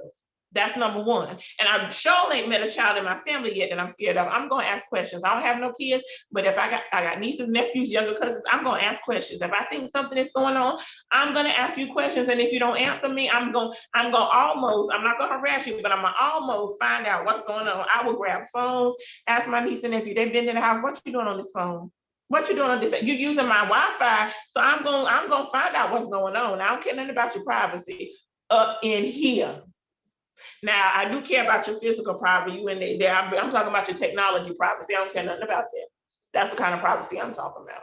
You ain't got no privacy in my house as it relates to technology and as it relates to your emotional, mental, physical, social, spiritual well-being. I'm going to find out what's going on. Praise the Lord. So my thing is, if you don't want Auntie to probe, don't come to my house. I love you and I want you to come, but don't come over here if you don't want me to probe into what's going on with you. Don't call me, don't ask me no questions, don't talk to me, because I'm going to ask questions and I'm going to probe, because that's just who I am. I care about your safety and your well-being, so I'm going to probe. Okay, I'm done with that. Let me do this last thing. The relationships. Oh, I was talking about love is respect, and I got off on the tangent. Let me focus. Ow! Love is respect helps teens and 20-somethings learn about healthy relationships and dating violence. Okay, so I'm going to share their website in the description so that you can read this information for yourself, because maybe you have children, maybe you have nieces and nephews, maybe you have younger cousins in your family that you want to learn more information so you'll know how to help them. And so I'll put the link so that you can read it. Last thing, I promise it's going to be the last thing. And I still got to, oh man, I still got to show y'all what I got. Okay. Y'all just bear with me. I'm going a lot longer than I anticipated, but it's good information. I'm hoping you're gaining knowledge and gaining wisdom and gaining the resources that you need to help you and to help you help others, okay? So the relationship spectrum, all relationships, according to Love is Respect, exists on a spectrum from healthy to abusive and unhealthy in the midst, okay? A healthy relationship looks like respect. It looks like good communication. It looks like trust. It looks like honesty, and it looks like equality. And I'm even going to throw in equity in there. You make decisions together and can openly discuss whatever you're dealing with, like relationship problems, sexual choices, et cetera, et cetera, et cetera. You enjoy, excuse me, you enjoy spending time together, but you can also be at peace and happy when you're apart. That's a healthy relationship. And that's just a few things, y'all. It's just a few things. Y'all can add some more things. What do you all see as a healthy relationship? Add it to the live chat. Add it to the description. Uh-oh, I've been missing my comments. I'm going to get to it in a minute. Let me take a sip of water. So what does healthy relationships look like to you? Another aspect I want to read, to me, a healthy relationship looks like my partner encouraging me, lifting me up when I want to try something new or do something that I've never done before, instead of them saying, child, you know, you ain't got no education, or well, they wouldn't say child, but honey, you don't have any education or experience to do that. Like, why you want to start your own business? Like, why you want to just write a book? Like, why you want to do that? Like, you don't have the skills to do that. Ain't nobody gonna read your little whack book anyway. Child, get away. Okay, that's unhealthy and abusive tendencies.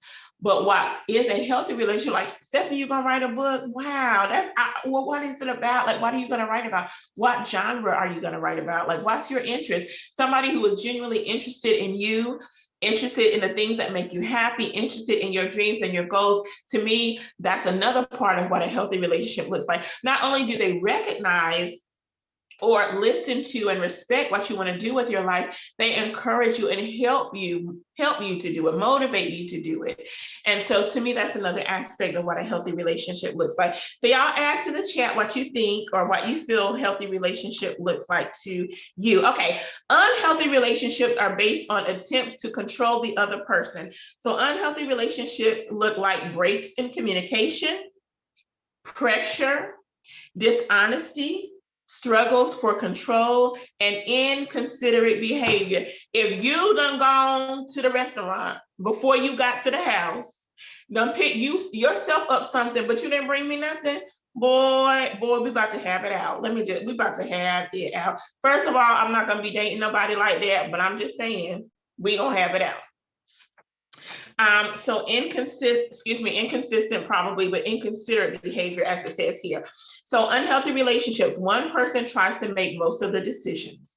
He or she may pressure their partner about sex or refuse to see how their actions can hurt. In an unhealthy relationship, you feel like you should only spend time with your partner.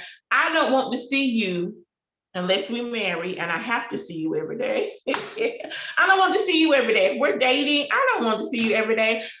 We might can call and talk to each other every day maybe, but I don't want to see you every day. I will see you around the way. We'll go out next Tuesday. I see you on Friday. I don't want to see you every day. Now, if it starts to become very serious and we're talking about being married, then maybe I want to see you every day. Maybe you come on to the house, you can have dinner. I come to your house, have dinner. We go out to the restaurant, whatever. We go to the winery. We go to the festivals, the community festivals, whatever. And then if we're married, of course, I have to see you every day, even though I may not want to. That's a whole different situation. But that is what unhealthy relationships look like. One aspect of that, they only want to spend time with you. That can lead into that power and control. So watch that. Last thing, abusive relationships are based on an imbalance of power and control, accusations, blame shifting, isolation pressure, manipulation.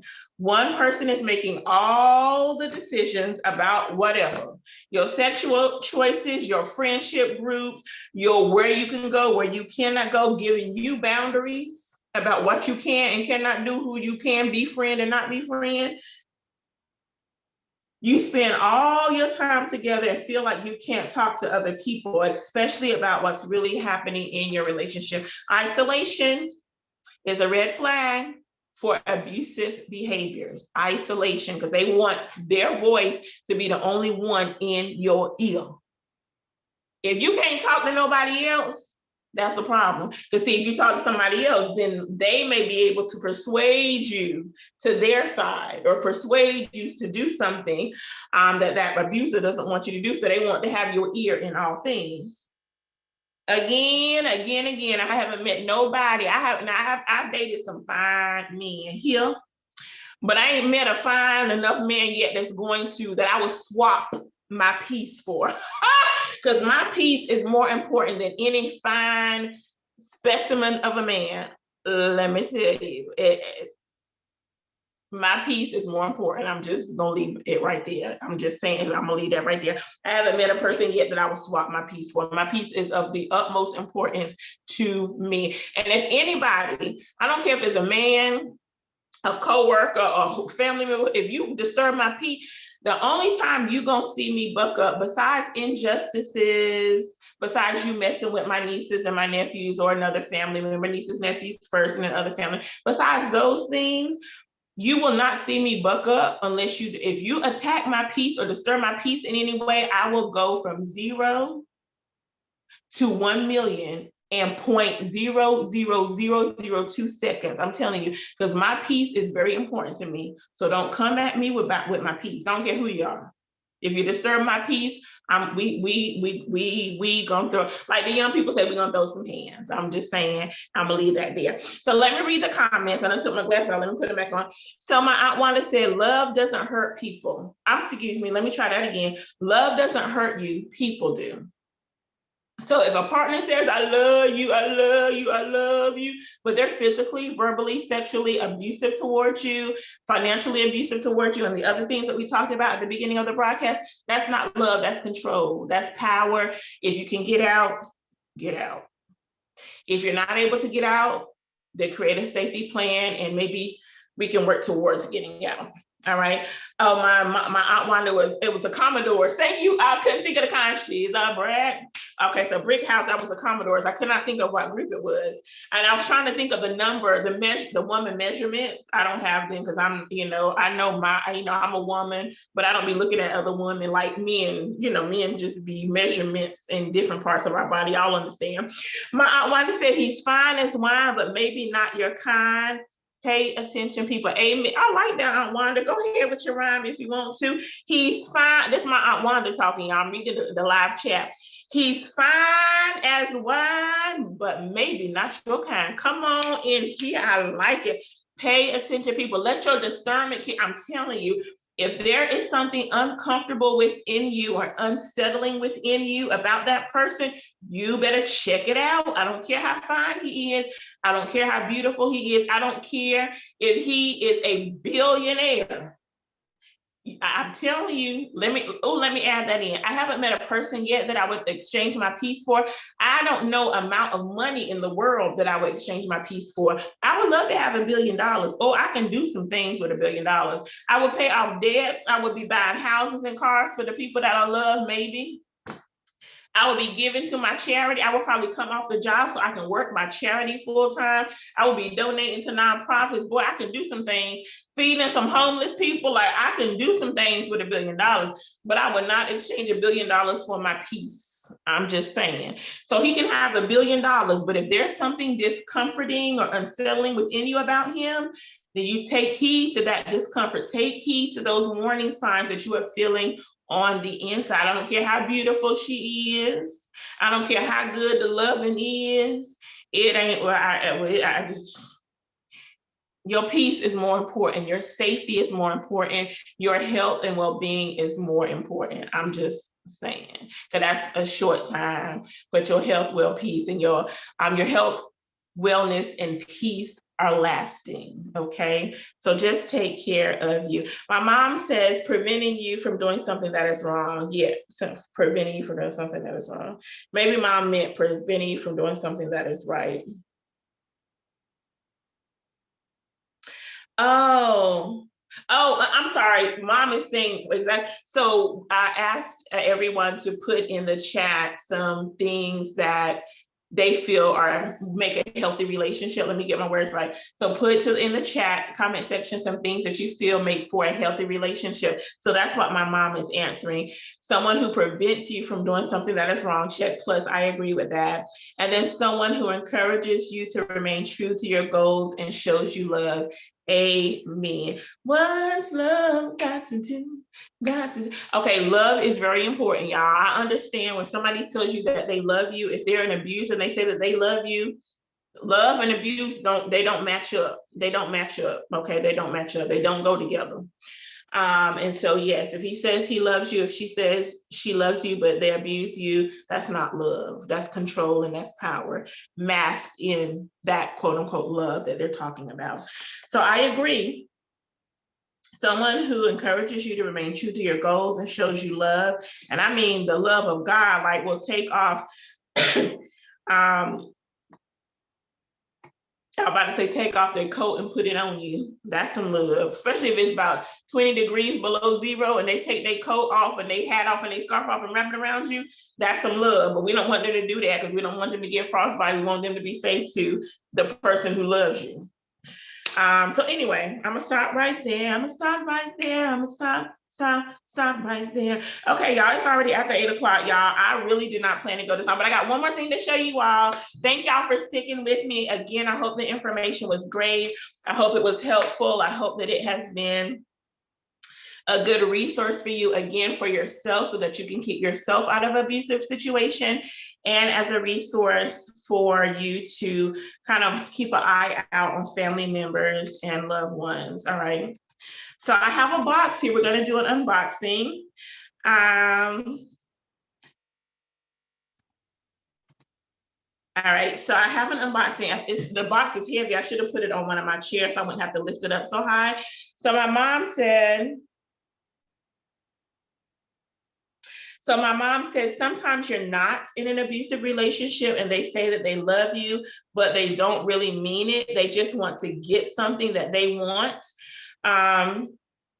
Or something that they want you to do. And that's possible. Sometimes men say, I love you so they can have sex with you. Sometimes a woman say, I love you so she can get your wallet or your credit card and go do some shopping. And sometimes women might say, I love you to get sex from you. You know, it's not just from the men perspective. Sometimes that man will say, I love you just so they can get your credit card if you're the woman and go shopping, or because they want you to help them get a job, or maybe if y'all in school together, they want you to write all their papers for school so they can get an A because they know you're doing well. So yeah, sometimes people, it may not be an abusive, a full-blown domestic violence situation, but they say, I love you to get something from you. That is not a form of love. It is a form of power and control. It may be on the milder spectrum, but it is still a form of power and control because they're using the phrase, I love you. They're using your desire for their love or for that relationship.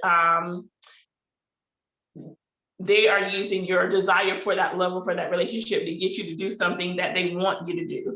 And so it could be a milder form of abuse, but I would still categorize that in the overall arcing of a overall arc of abuse. I would. But thank you, Mom, for your comment, because I do agree with you. Some people say I love you just to get something from you. I agree.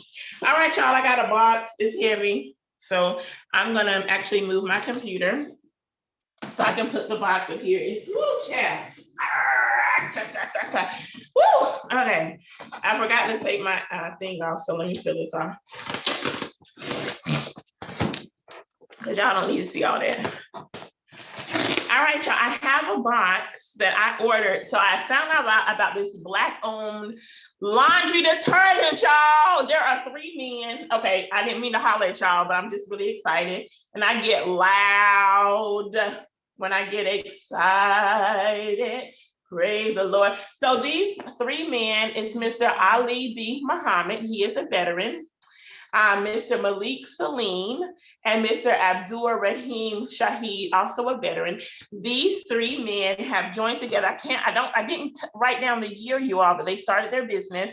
But their business is True Laundry Company. So the True Laundry Company, y'all, they make natural laundry detergent. I could not believe it. So y'all know I watch Roland Martin Unfiltered on the Black Star Network almost every single evening.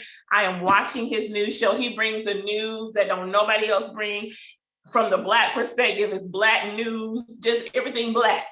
Blackity black, black, black, black, black, black, blackity black, black, black.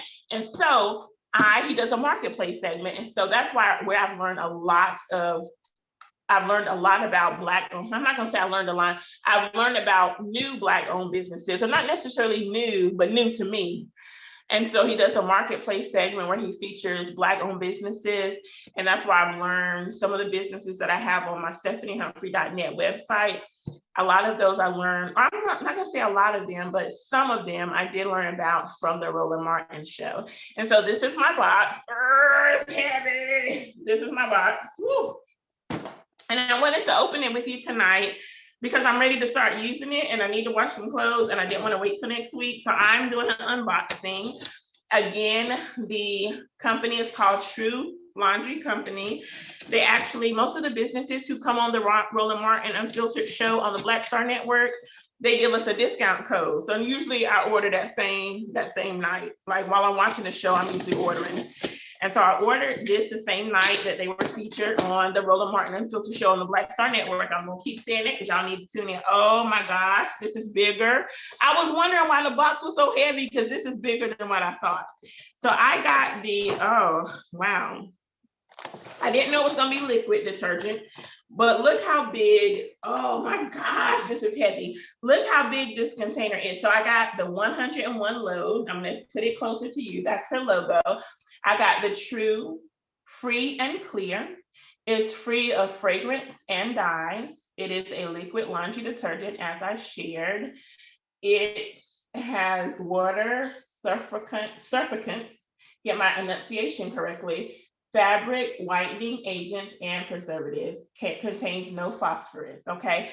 So this gives me 101 loads, and I like Free and Clear detergent. I've purchased it in the past of another brand, and I really like it. because sometimes some parts of my skin have gotten sensitive over the years, like since I've gotten older. So they have a special, it's a 2-pack. So I got 2 of them. This is my other one. So the 2-pack was, oh, I got some samples. I love samples. The 2-pack, I think, was like $35, and we had a 15% off discount, I think. And so, y'all, I'm so excited to use this. I washed clothes last Saturday, but I think I'm gonna wash a load of clothes just so I can use my True Free and Clear liquid laundry detergent. Y'all should get some, like, really, this is a Black-owned business. I actually had bought some pods when I was in the store maybe last month or so. I might end up giving those pods up because Black-owned, child, come on, Black-owned. I'm a Black-owned business person. Let me tell you, if I know you got some Black-owned products that I can use, then I'm gonna use it. And you all know why I said that this was all natural, but that may not be right. I'm sorry, I may have misrepresented their product, and if I did, I apologize. I scratched that part of it. Let me see if it says. So I apologize that I misrepresented their product. So excuse me for that. So I do want to bring that correction to myself. It's 4 times the concentration, free of fragrance and dyes. I guess that's what I think about all natural, but that's just my own thought process. The True Laundry Company does not make any claims that this is all natural, because it is laundry detergent. So I apologize for that misrepresentation. But it is free of fragrance and dyes. It removes, of course, dirt, stains, brightens fabrics. I'm excited to use my True. So yeah, so I'm excited, and I know, let me check the chat, because you know my mama be liking to be like, Stephanie, bring me a container. See, she already said it. Oh, she just asked me, was I sharing what was in the box? Yes. So this, what's in the box? Oh, I got my cup. I'm sorry, there is some things. I got my cup.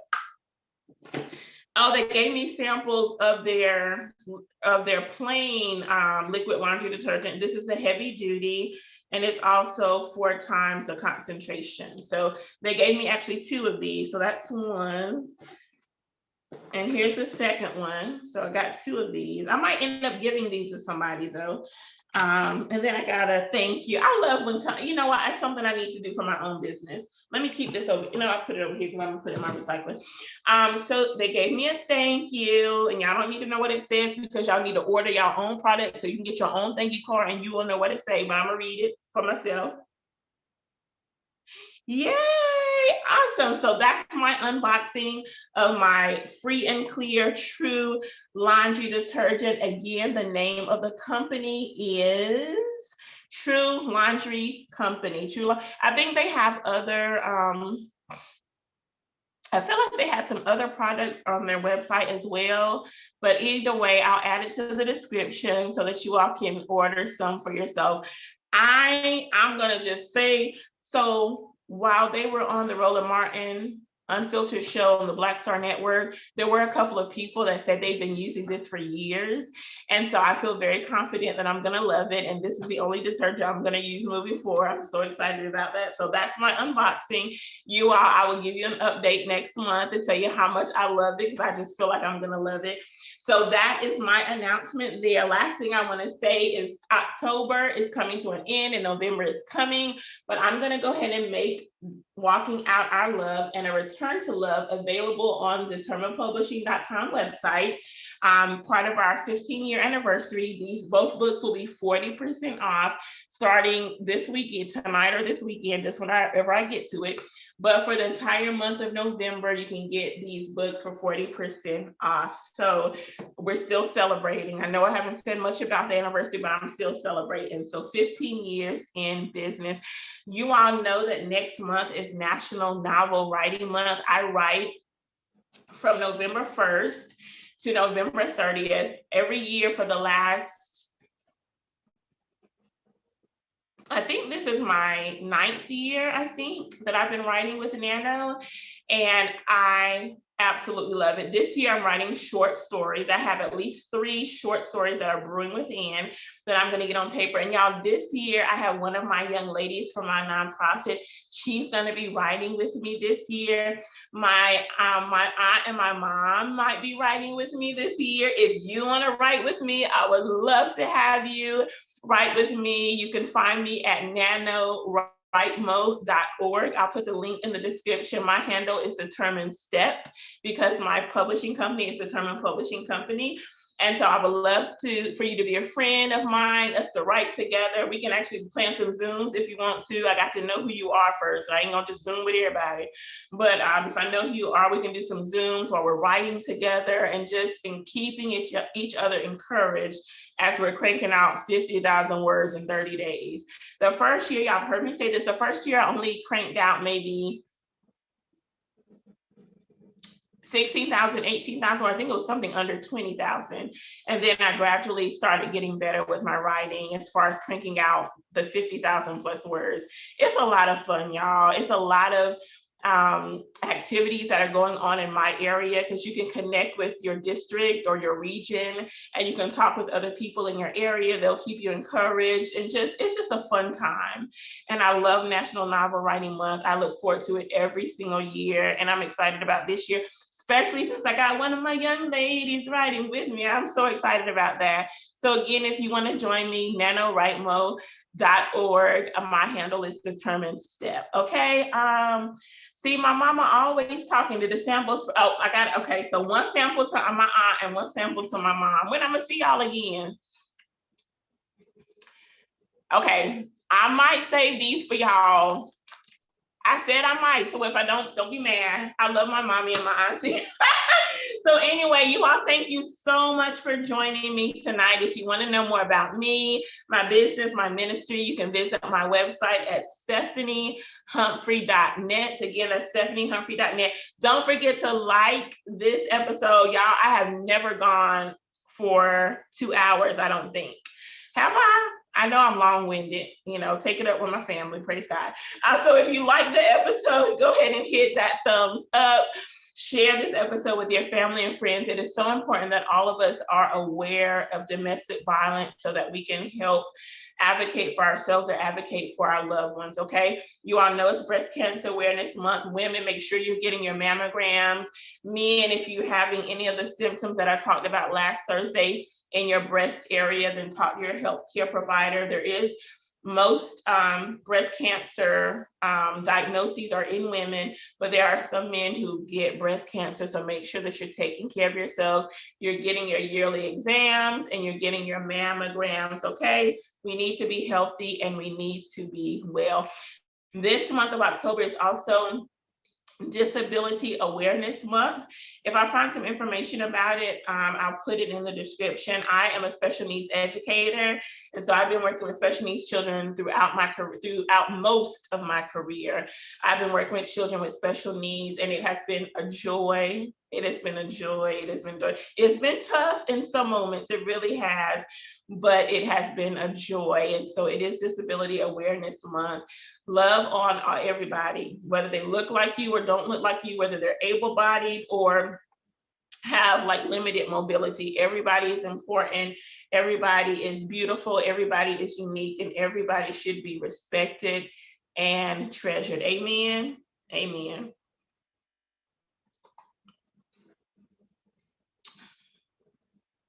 Oh, mommy, you couldn't find me?